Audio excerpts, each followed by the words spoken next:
Here's a few quick tips on how to create a lash map for your client.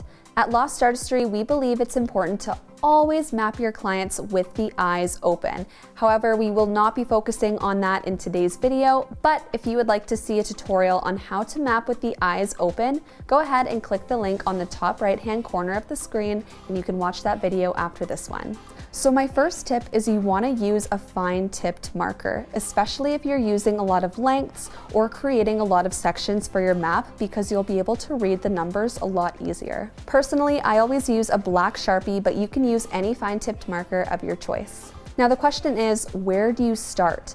I often find it best to map out the emphasis area first, meaning the focal point of your set, and it will also be your largest section. So if you're doing a cat eye mapping, your emphasis area will be on the outer corner. If you're doing a doll eye mapping, the emphasis will be in the middle of the eye. Today, Manny is getting a doll eye map, so we're going to draw out our lines in the middle of the iPad.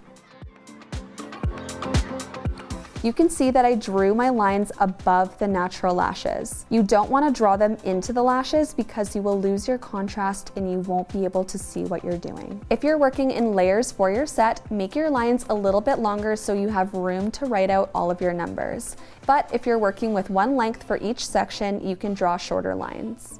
We always recommend using at least 3 lengths across the eye so you can really build the shape for your client. If you are working with direction for your set, I find it helpful to add arrows in each section to remind me to switch up my direction. That looks a little something like this. That will also really help bring your shaping together. You can also write down the different curls that you're using as well. So if I were to use a C curl in this section, and then when I want to transition to CC curl, I can add that right there. Thank you so much for checking out today's video, and if you have any questions about mapping, go ahead and drop them below. We'll see you on the next video.